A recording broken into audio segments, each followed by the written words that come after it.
Thomas case likely MVP medal in Aces win over Mercury.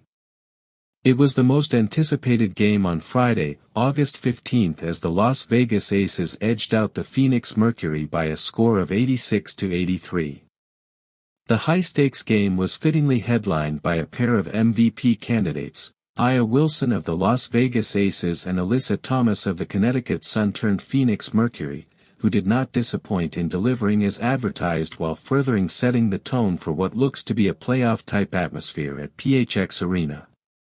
This is certainly one of the top two matchups in our league, Aces head coach Becky Hammon said before the game. We have tie-breaking status at stake, overall records.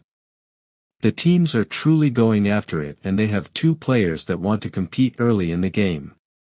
Thomas had an impressive stat line with 15 points on 6 of 11 shooting, to go along with 9 assists and 3 steals, but the star of this game was Aya Wilson. Wilson finished with 30 points, 16 rebounds, and 2 blocks. Her work on the glass and ability to get to the charity stripe definitely helped differentiate her.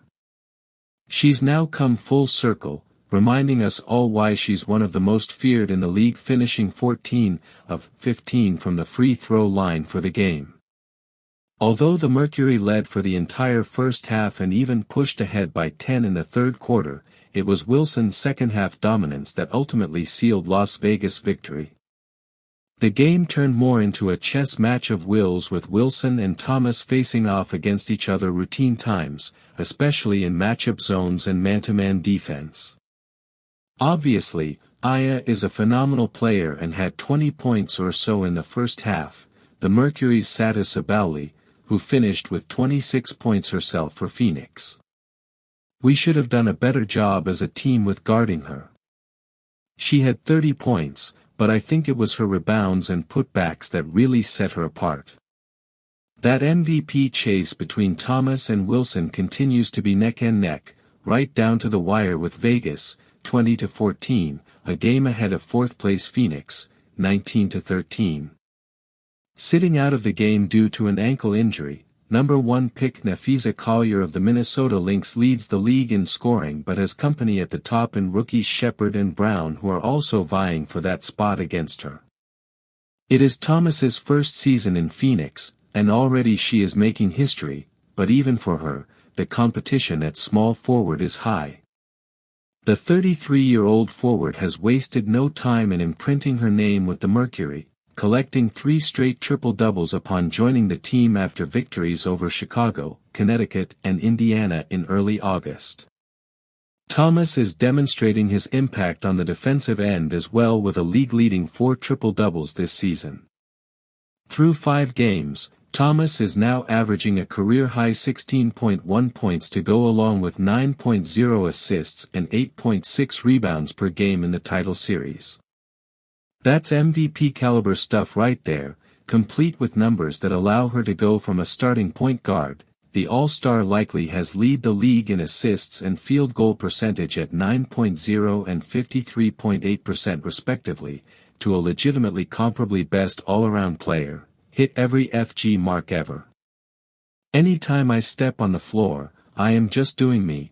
This is what I have done my whole entire career, she said after Phoenix beat Indiana. Hella proud of my teammates, and we just going to keep doing us.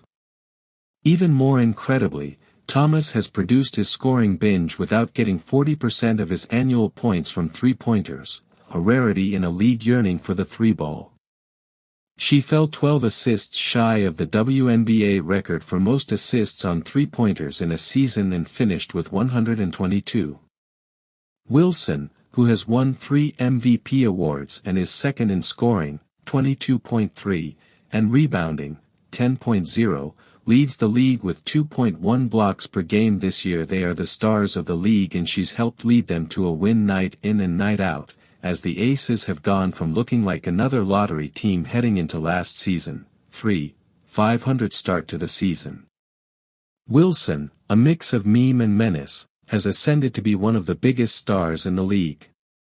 She has a Nike signature shoe of her own and is all over TV advertisements in between displaying pure dominance on the court. Wilson stands 6'5" and can do everything from knocking down mid-range shots to slicing up opponents with her three-point stroke or dominance inside the paint. Her ability to dominate at both ends of the floor and lead this team clearly solidify her status as one of the league's top players. "Now we know how to pull through in the storm," Wilson said after that game versus the Mercury. "And it's going to be a while, but we're building a new team and learning how to play with each other." Thomas, a 30-year-old fullback who goes by the Engine, is much less heralded than Wilson but carries just as heavy a load on his bulging biceps. With her unselfish play, raw power, and high-speed drives into the lane, McCarty has garnered the respect of players around the league. Copper, whom finished with 15 points against the Aces, said of Thomas, "I don't think she gets enough credit for her game. No player in the country is doing what she's doing, and she's doing it at a very high level." Simultaneously as Aya Wilson and Alyssa Thomas continue to MVP, it's starting to become more apparent that the race for the title is not close. These matchups are about to get even more intense as these two stars build their case at the top of WNBA Mountain. You will have to keep up with this exciting MVP race to find out who comes out on top and how their teams do as the regular season winds down. Check it out and don't forget to follow the WNBA for all of the updates during this exciting part of the season as we near the playoffs.